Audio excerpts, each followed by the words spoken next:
Hello, everyone, and welcome to an introduction to industry solutions and use cases with SAP and Google Cloud.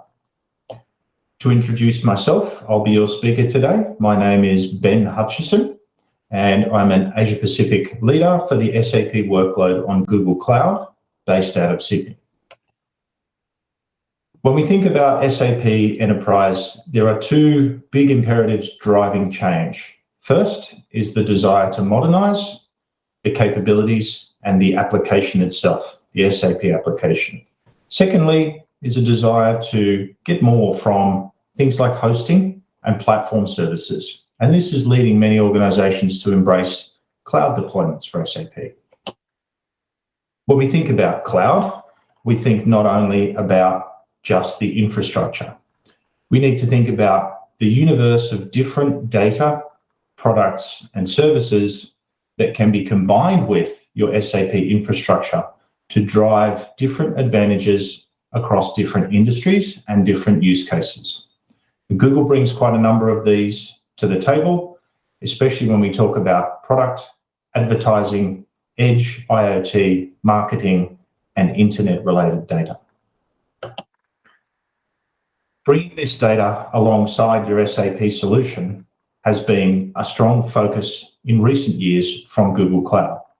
We've built a team of industry veterans to drive the focus on industry solutions and specific components for specific and different industries, such as manufacturing, retail, FSI, healthcare, life sciences, and some others as well. We've built this off our global presence. So we build using SAP components, GCP components, and partner components, and we align that using the industry experience that we've bought and developed. We have strong foundational capabilities in data and AI. Google and the broader alphabet is a market leader in crunching huge amounts of data, producing very good analytics, and leveraging research and development in artificial intelligence in multiple areas and bringing that as a product to market alongside our multi-cloud approach. We have a strong ecosystem of providers as well. Algorithms and tools are something that we do. That's what Google understands quite well, and that's what we bring to these industry offerings. So when we think about industries, there's a number of let's call them cross-industry challenges that come to mind. Google's approach to this is to bring three different areas of focus to these cross-industry challenges. First is the connection of the data, and at a scale that's unprecedented. This can include data inside SAP systems or outside of SAP systems. It can include things such as edge devices or IoT devices that could be distributed anywhere and everywhere all around the world. We need to do that at scale. So Google is uniquely positioned owing to a number of different products, which you may be familiar with, things like YouTube, things like Gmail, search. We have strong experience at bringing huge amounts of data in from all over the globe at scale and then acting on the insights that we derive from that data. Secondly is adding more pieces of the platform or services on top of that data to build actual use cases. And we'll go through a number of these in detail for manufacturing, retail, and FSI specifically. And thirdly is the ability to future-proof your business. When we talk about future-proofing, we talk about being able to manage at scale, to handle incidents or changes in the business environment, such as the supply chain disruption challenges posed through the COVID pandemic. Extra volumes that have been brought in by unforeseen events. That kind of scalable, flexible, open infrastructure alongside a platform that's been built with security first and foremost in mind, builds the base upon which your data analytics, AI, ML leverage on top of. Bringing all this together is something that Google has. It's called Google Cortex. What this does is it brings together things like reference architectures, a bunch of pre-built and also build your own integration services, and also things like deployment accelerators, so templates, default configurations for deploying SAP and non-SAP systems. All of this is built on top of SAP solutions such as S/4HANA and some of their SaaS technologies like SAP's BTP. We add in Google Cloud specific industry solutions and platform tools, and in certain cases, we also add in partner related tools such as Palantir. And what this does is it enables us to bring a unified approach to the data that's inherent inside any organization. So it could be resident in any one of a number of solutions. We can bring those together on our platform and drive these use cases through our things like partner connectivity and APIs to BTP and to partner solutions. We won't go into all of the technology here, but underpinning that, there are a number of base products which are standard for Google Cloud.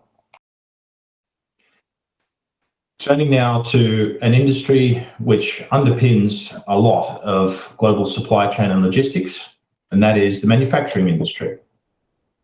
Manufacturers have some unique challenges and barriers on their way to Industry 4.0. Many of you will be familiar with the term Industry 4.0, but realistically, the main impact is different amounts of data and places where that data can come from, and being able to augment manufacturing processes with technology based on real-time visibility, insights across the organization, and operations intelligence that's gained from that data. Now, to get this kind of achievement, you need to deal with legacy and distributed infrastructure. Most companies have many different silos of data across their organization, and there's a need for specialized talent to be able to leverage that. And when we talk about Google in context of the manufacturing industry, the scale is what comes to mind first up. First of all, if you have high volumes of data, such as IoT or sensor data, and potentially that can be distributed across the globe, across the country, or across different places within a warehouse or a factory or a manufacturing plant. We have the ability to ingest that at speed to centralized data storage places such as BigQuery. We then combine that data. This is SAP, non-SAP, operations, customer, supplier, market, marketing, channel data, and layer on top AI, ML models, which you can bring your own or train yourself or a mix of the two, and visualization sources such as Looker and analytics tools too, also inside Looker. So that's the first part where we think we've got something that really helps with that scale. Secondly is, I alluded to laying on top of this AI and ML models. So you can see on the right-hand side there a couple of steps towards getting to producing operational improvements from ML or AI models. These help us greatly with things like visual inspection for production processes. On this slide, you can see there is a particular story about LG CNS. It's also available on our YouTube channel, if you would like to go to the GCP YouTube channel, and how LG reduces the defect rates or automates the detection of defects by significant amounts, resulting in something like a 60% improvement from the prior solution by using Google Cloud's AI visual inspection process. Another company which is taking example of this is Kaiser Compressor. Again, you can see their videos and a deeper story on our GCP YouTube channel. Kaiser Compressor are involved in the manufacturing of compressors and parts for those compressors, amongst other things. They implemented Google Cloud's visual inspection integrated with Manufacturing Cloud from SAP to detect defects such as missing screws, faulty parts, malformed or missing pieces in the manufacturing chain, and enable that to be passed back through directly to the SAP platform in an integrated way. So this is 2 examples of actual use cases using visual inspection for manufacturing that have helped save companies like LG and Kaiser significant amounts of money. Turning now to another set of industry use cases for the retail industry. Retail is a very fast-moving industry with a number of challenges and also a high propensity to use technology to help solve some of the issues that retail industry is facing. The changing market and the speed with which that market is changing is a very, very strong constant for retail. Particularly in the face of the global pandemic, there is a lot of volatility in supply chains. A lot of the purchasing experience has moved from things like in-store or bricks and mortar across to online or e-commerce channels. With that change in habits of consumers comes a number of challenges for that retailer in order to maximize their profitability and their slice of the market that they take from where they were to where they are now. There's a lot of other trends also that help us, technology can help us deal with in depth. And we'll talk about the sub-segmentation and personalization and things like the ability to predict stockouts and the like as specific industry use cases coming up. Similar themes to manufacturing do crop up in retail. Sometimes the output is slightly different. Obviously, the industry and some of the data input is different. But things like having silos of data that's not integratable with other pieces of data from SAP or non-SAP systems, the requirement to scale with flexibility. In retail's case, it's more to deal with peak periods, changing customer demands, and adjustments to things like supply chain and volume of goods that they're selling. Underpinning that, of course, is the requirement for their data to remain secure and for that access to remain consistent and available across the organization. And many of those overarching challenges are still the same across the industry. When we dive down to the next level, we talk about the digital transformation for retail in particular. I mentioned earlier, during the global pandemic, which is ongoing, there's been strong disruption to things like supply chains and also distribution or selling to customers. A lot more online and digital commerce channels, they have come up in priority and in scale, and that's needed to happen very, very quickly and at a flexible pace because of the nature of the global pandemic and changing consumer behaviors. What Google brings to the table here is primarily focused on connecting that real-time data and applying insights through things like AI and ML, as well as data analytics, and bringing that back to something that's actionable, something that's immediate, something that can happen straight away. Things like inventory and sales are critically important for a retail customer. One of our main retail customers out of the US is the Home Depot, and they connected several hundred retail stores to monitor that sales and inventory in real time. Their primary business problem was solving for stockouts or things that should be on a shelf in a store, but for whatever reason were not. So they were able to bring that data together and combine it at volume, at scale, and reduce the querying and hence the insight generation from hours and days down to seconds and minutes. And what this could result in is intraday reporting, for example, to their stores to say, you are missing out on revenue because Your shelf availability says it should be there, but your customers are telling you it is not there.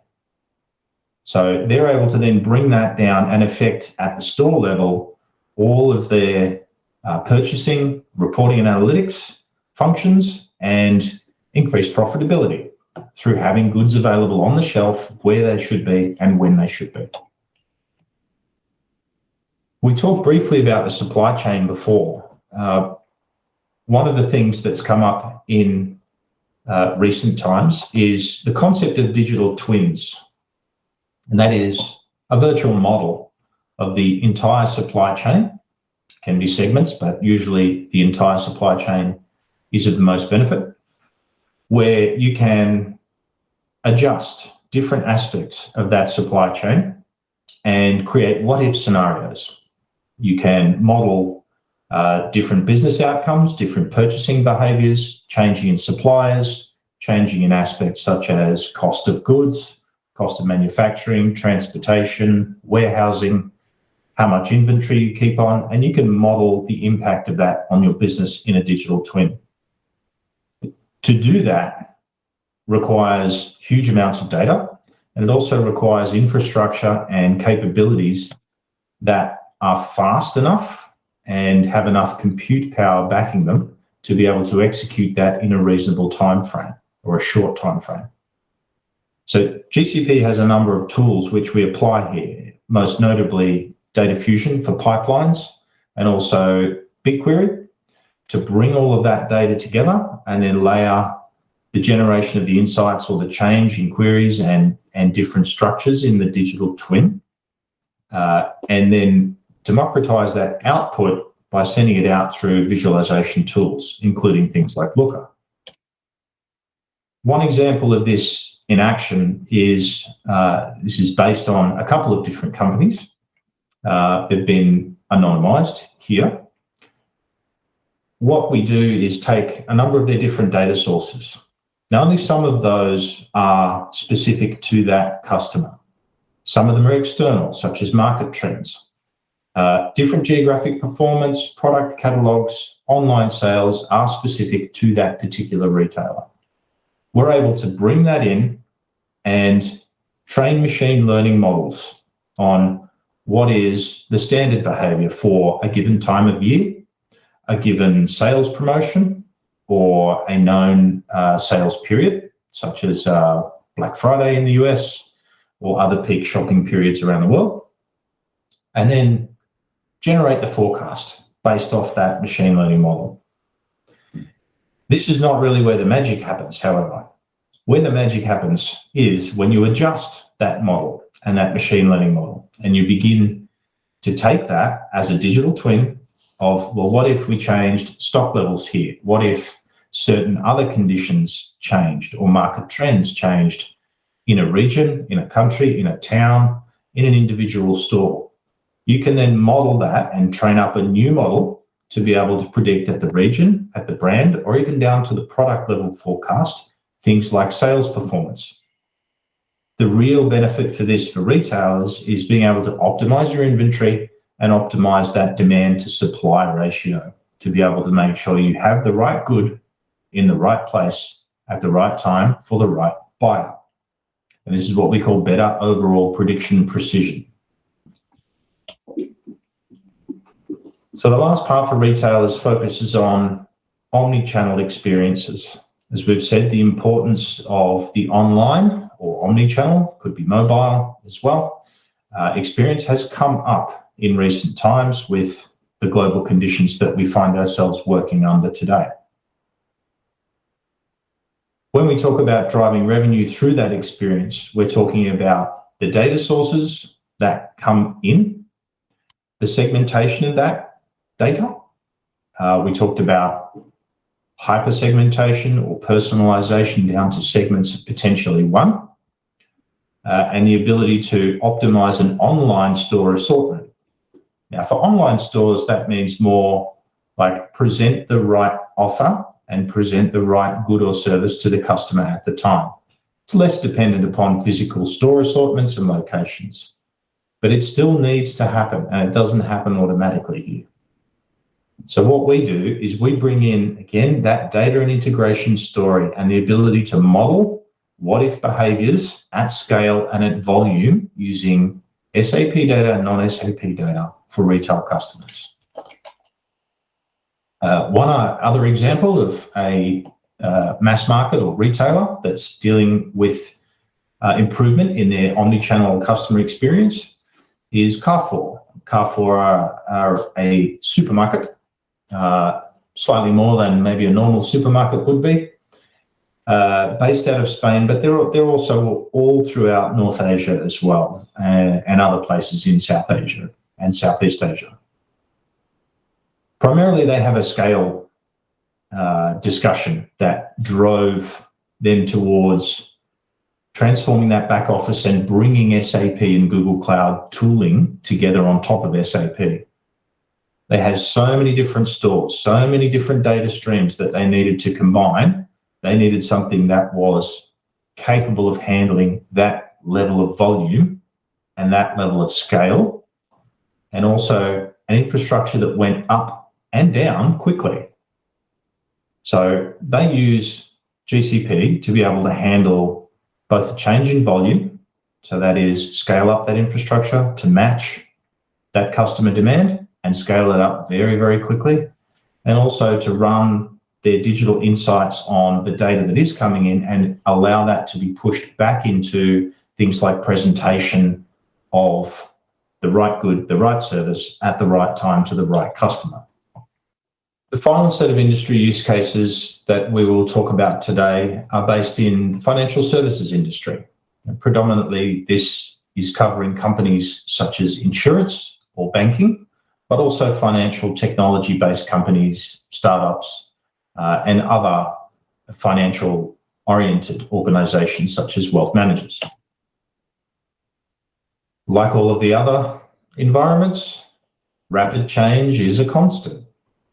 There's a greater economic uncertainty, a higher market volatility, an increased focus on things like privacy and security, a strong influence from regulators, and the need to make sure that very, very strong security and regulations are adhered to the regulators' satisfaction. There's also a change in the customer expectation of the behavior of their financial services organizations. They want to bank anywhere. They want to access their insurance or be able to change products, move things around to suit them from different devices, different places, no longer go into a branch or wait for a long time on the phone to get things done. There's a stronger adoption of AI and digital technologies from FSI. And we've seen that in the insurance industry, we talk about 90% of the pricing being automated in things like auto and personal liability businesses. And we'll talk about an example with USAA in a moment about how they can automate the pricing of claims. But what this does is it takes cost out of the business. You have automation in those tooling that don't sleep, that need to be available 24/7, and are able to scale up and down without physical constraints, then that's a very strong value proposition for the right use case for an FSI company. So underpinning all of that is that secure, reliable, enterprise-grade infrastructure. Banks, insurers are a very highly regulated industry. They need to conform to the highest possible standards in security, and these are set out in different regulators, different countries, and we need to be able to prove that we can do that. So underlying all of the tooling that's built on top of this, at the heart of Google Cloud, is that focus on security. We talk about protection of your IP, protection of your data, and protect your operations. Now, this is built in from hardware upwards. It's not an add-on over the top. Things such as having your data encrypted at all times. This level of security is important to FSI customers. Without this, you don't have a ticket to the dance to build those smart infrastructure components, such as your AI and machine learning models, to automate things like the pricing. One example is the US Automobile Association, or USAA. They used AI from Google to assess vehicle damage for claims. Now, this is in terms of if someone has a minor automobile accident or even potentially a major one, and their insurer is with USAA, then USAA would normally need to send out a claims processor, take a look at the damage, make an assessment, manually price, what they're willing to do, figure out whether the car should be written off or whether it should be repaired, and at what price they would pay that. They're able to automate this by having people send in images of actual vehicle damage and produce an assessment, automated through a machine learning model, which has been trained to recognize specific issues with vehicles and group those and predict it at a high level what the damage is with a high degree of accuracy. So what this does is it frees up resources to focus on member relationships. So USA members are actually their customers, rather than focusing mostly on trying to assess a claim and making judgment calls about scratches or dents or broken pieces of vehicles. They're able to focus on making people happy and ultimately keeping their customers happy. So that really is at the heart of why you would do it. It's back to the business reason for doing it. It's not done for the sake of technology. And you can see Ramon's quote there about why they do that. Finally, the last component I'll talk about is an example that we work with both SAP and APAC out of the US and Germany, respectively, where Google's been able to scale at an incredible size. We've scaled out the largest current S4HANA cluster in the world at 96 terabytes. And this is FPSL and Bank Analyzer deployed on Google Cloud. So this is an example of how our infrastructure can handle enormous volumes with SAP workloads, as well as the data, analytics, and AI models laid over the top of that. This is also a demonstration of the collaboration that SAP, Google Cloud, and in this case, our customer PayPal are able to bring to the table. We view this as a three-way collaboration. It is not Google doing something or SAP doing something in the absence of a customer. This is an actual collaboration that demonstrates our scale and also the depths of our engineering collaboration between all three orgs to bring something like this to the market. So this brings us to the end of our webinar today. I'd like to thank you all for attending and for your attention. Time is very precious. And I'll leave you with the thought of let's do something incredible together. Thank you.